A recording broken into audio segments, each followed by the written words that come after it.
السلام علیکم ورحمۃ اللہ وبرکاتہ۔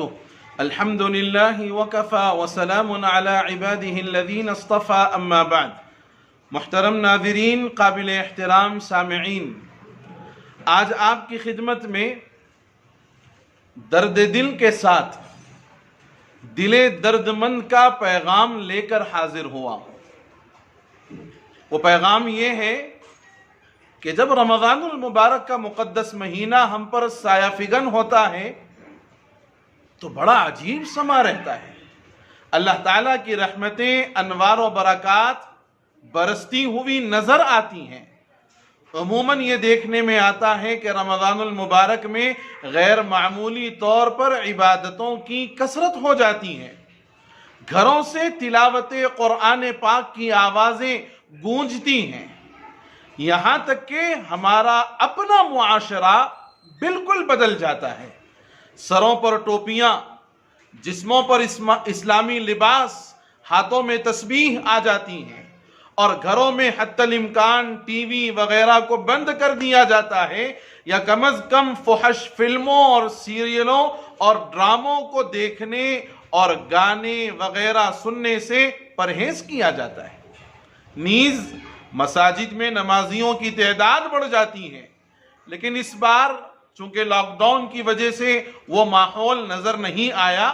البتہ اکابر علماء کرام کی ہدایات اور حکومت کی پالیسیوں کو سامنے رکھتے ہوئے مسلمانوں نے اپنے گھروں ہی میں عبادتوں اور ریاضتوں اور دعاؤں وغیرہ کو انجام دیا، اس میں لگے رہے، جسے دیکھ کر سن کر بڑی خوشی محسوس ہوتی رہی، دل باغ باغ ہوتا رہا، اور مستقبل میں اسلامی اقدار اور دینی ماحول کے پھیلنے پھولنے کی امیدیں وابستہ ہوتی رہیں۔ انشاءاللہ فالحمدللہ علی ذالک۔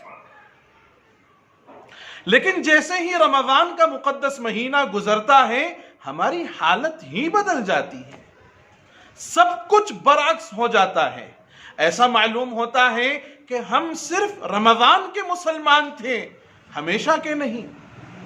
ہم رمضان کے مسلمان تھے، ہمیشہ کے نہیں۔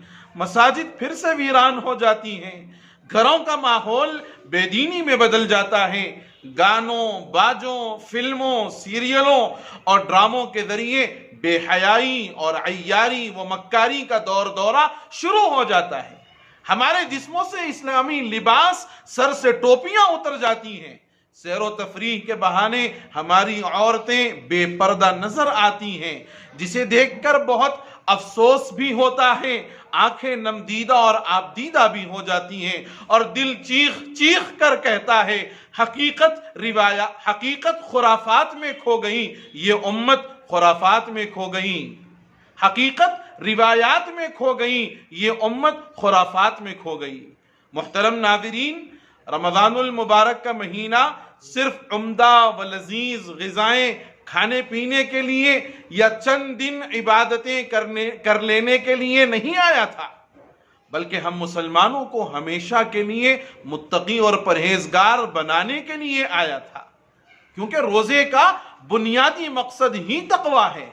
اگر رمضان کے روزے رکھنے کے باوجود ہم میں تقویٰ پیدا نہیں ہوا، اللہ کا ڈر خوف پیدا نہیں ہوا، عبادتوں کا ذوق شوق ہم میں نہیں آیا، نبی کریم صلی اللہ علیہ وسلم کی سنتوں پر مر مٹنے کا جذبہ ہم میں پیدا نہیں ہوا، غریبوں مسکینوں کے ساتھ ہمدردی اور خیرخواہی کا جذبہ اور وہ وصف ہم میں نہیں آیا، گناہوں سے بچنے کی طاقت اور قوت ہم میں پیدا نہیں ہوئی، تو ہمیں رمضان میں سوائے بھوکا اور پیاسا رہنے کے کچھ حاصل نہیں ہوا۔